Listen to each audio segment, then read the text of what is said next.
Good day and welcome, lovely. See you at the Indigo Rose Lounge. This is your host, Alyce Dylan, and this is a space prepared just for you to be comfortable, to relax for a few moments, and spend some time with other energetic, high frequency beings, and hopefully have some questions answered.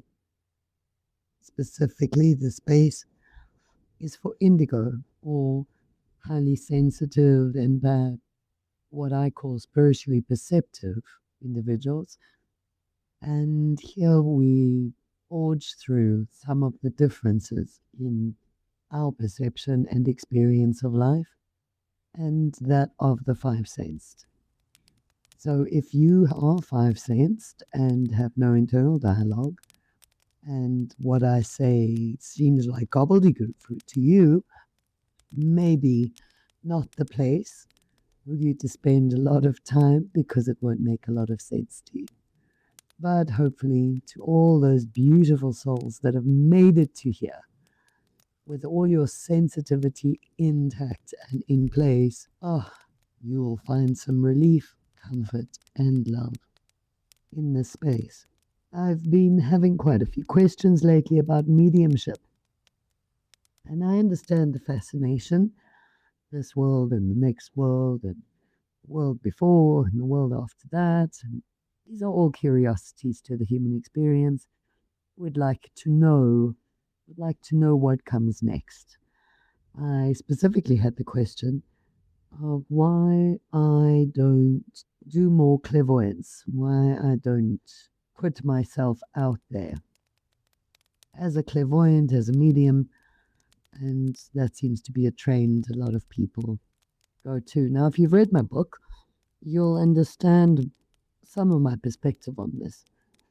Clairvoyance and mediumship in general is about receiving information, and the clearest and most accurate clairvoyant mediums are those who can separate their own biases and belief systems from the information that they receive and then filter through.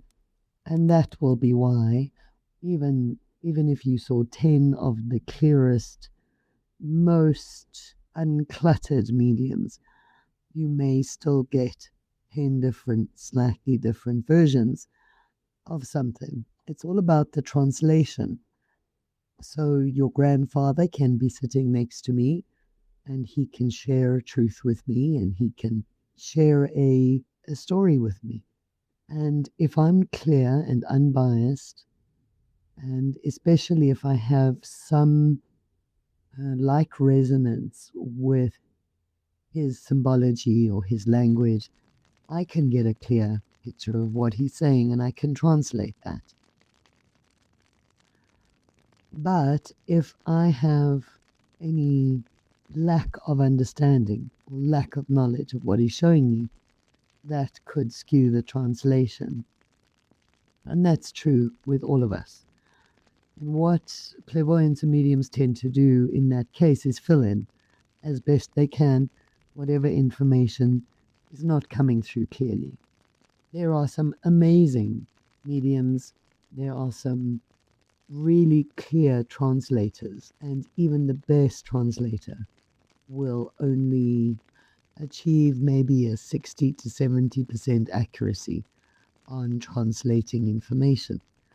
In my time, in the work that I've done, I've found that it is far more useful to work with indigos and spiritually perceptive individuals to connect with their higher selves so that they can communicate directly, so that they can receive the right impressions and translate. It is far easier to receive and converse with souls that we have known in life, knowing their particular quirks and knowing their personalities. It makes it easier. For myself, I don't see the benefit of translating a message from one's grandmother over teaching an individual the tools they need to connect directly.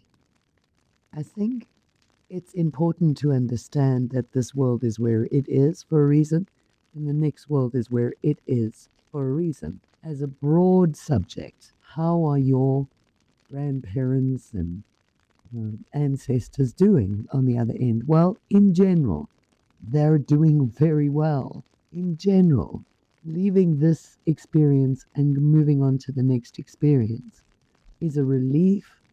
It's enlightening. They don't gain all knowledge on the other end, but they do have access to more knowledge, more understanding, and they leave their entire human experience, including their personality, vulnerabilities, and any of the negativity that contributed or that would have weighed them down. That stays here. That doesn't go with them.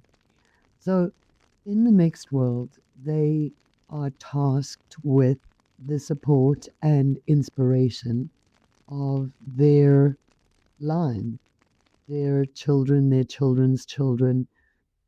But I also know that they get to unpick or heal whatever damage they caused to the line or the damage they left unhealed in the line. So their work on the next side will be to heal, support, and support the healing and guide and nurture the souls that are on the side. So as a general rule, there are family members with all of you. They love you.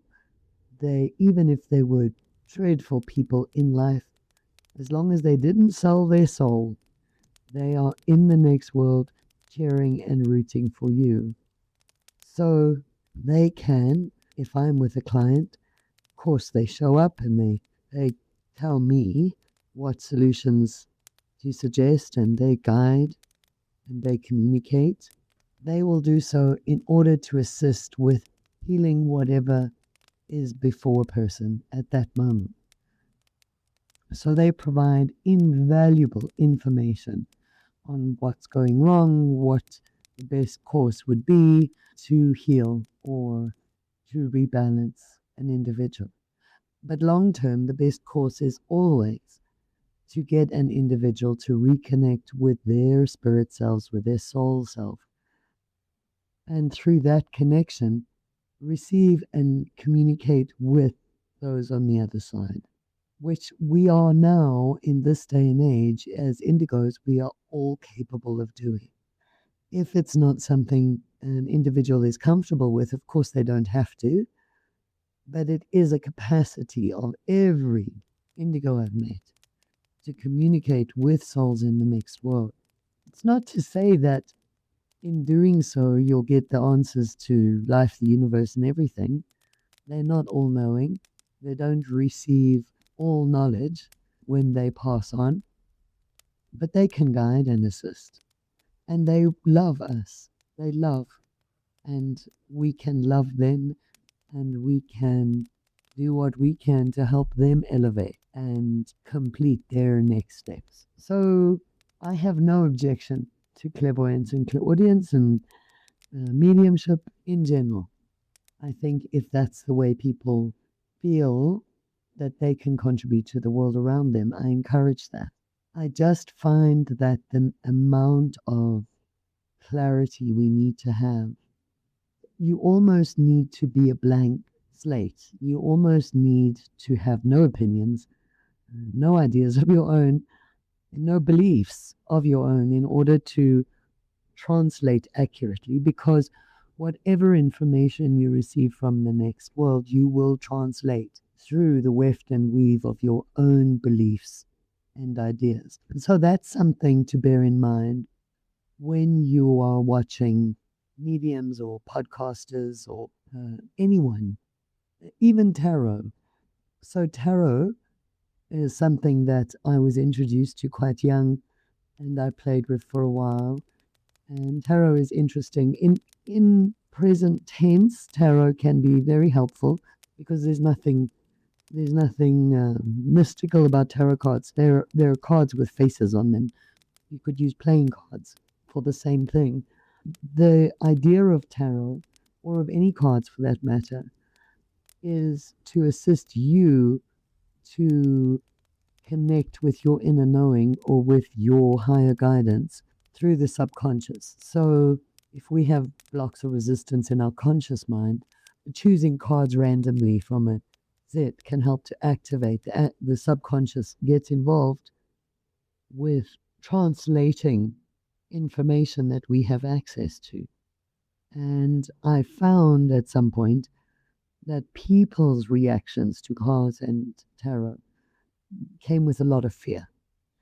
People would get fearful of the cards that came out.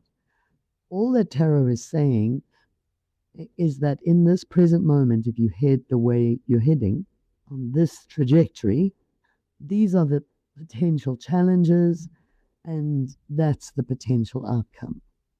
But in this moment, we can make a new choice and we can choose to change that trajectory and we can manifest a different outcome. We can change our own frequency. There is so much we are empowered to do in this moment that the use of cards can sometimes enhance more fear than it benefits a person. And so with mediums then, and tarot card readers or readers, it's difficult to read past your own biases. It's difficult to read past your own belief systems. And so often when I will listen to a medium say what they see, I can see the layers of their own predetermination in what they're saying. So if you, for example, believe that the moon is made of cheese, if somebody comes and asks you, will we ever get to the moon? You could say, yes, but only if we take mice with us. It's a silly example, but the weight of our own beliefs is quite telling. I'll give you an example. The whole belief on reincarnation. I'm not saying I disagree with reincarnation. I believe we live many, many, many times. I just don't believe we live the human experience as you know it right now multiple times. There is nothing in nature that suggests that anything replicates exactly the same and everything progresses. So for something, it's like a video game. You would play a video game from level 1 to level 20, but then someone is saying that when you get to level 18, you have to play level 18 200 times. Doesn't make any sense. And it doesn't fit with how the rest of nature works or the rest of experience works. And it's more complicated than that. But just from the outset, that would be, I do believe we live multiple times and we live eternally. I just don't believe we replicate this human experience the way some people think we do. And yet people will point to children, 5-year-old here and the 3-year-old there, who have very clear memories of what they call past life experiences. Yeah, but that 3-year-old and that 5-year-old are directly in touch with their spirit selves, and all of their ancestors are with them, and people in the next world can speak clearly to them. And if they are indigo, they can hear that directly. I know I've been to parts of England where I have felt like, yeah, I know this hill. Yeah, I know. And I had never, in this human form, I had never been there before, but I was aware at the time of being there that that familiarity came from my own ancestry, that my ancestors have walked through different hills and dales of Wales or England. And when I go there, I feel that. I feel the familiarity. I feel the love of the countryside. And I know that that love and that familiarity is coming directly from my ancestry who are with me. It's not my individual experience. So there is an element of mediumship that we need to understand. We need to understand that individual interpretation really does play quite a big role in whatever the medium translates. And what would be best for every one of you is to form your own connection, to elevate yourselves, spend more awareness in your spirit self, and have the conversations yourself. A lot of my students will do that and then come to me and say, is my grandfather really saying this to me? Because I feel like he is. And I can help clarify that, sure. But I don't know that it's always helpful to go from medium to medium or clairvoyant to clairvoyant to grasp information that really you have access to yourself. You just harness the tools that are necessary to do that. Because if you do it and you connect with people in the next world, you will know without any doubt that you are loved always.